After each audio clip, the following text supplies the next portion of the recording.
itu juga bisa menghasilkan tekanan kompetisi bagi toko kelontong kita. Yang ketiga adalah power of suppliers, tekanan kompetisi yang datang dari supplier kita. Misalnya Anda untuk stok toko kelontong, stok makanan misalnya, stok makanan hanya memiliki satu supplier. Itu tekanan kompetisinya dari supplier itu besar sekali. Karena apa? Karena dia bisa mempermainkan harga semau gue. Karena dia mengetahui bahwa suppliernya cuma dia. Jadi Anda cenderung manut kepada harga yang ditawarkan oleh dia.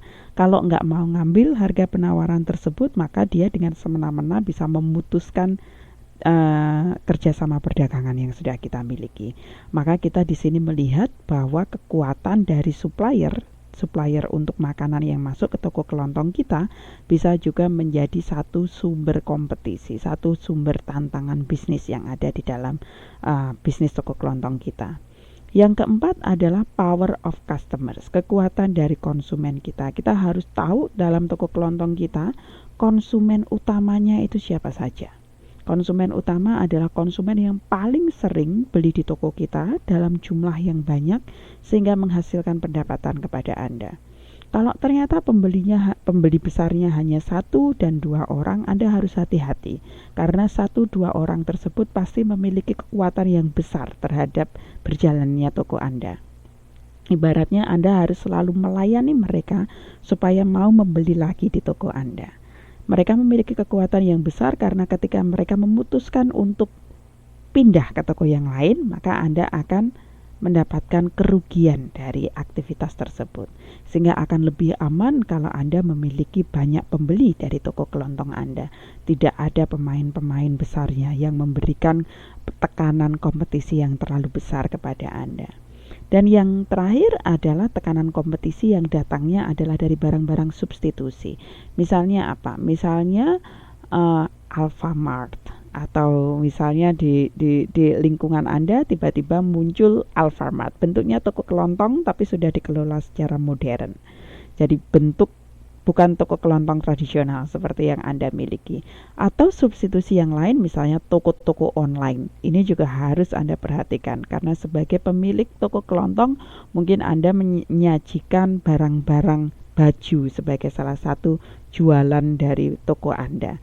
Nah, ini sudah mendapatkan banyak tantangan dari toko-toko online yang kemudian dia kalau konsumennya bisa mengakses internet, maka dia bisa order barang secara cepat, tinggal transfer barangnya, tinggal kirim.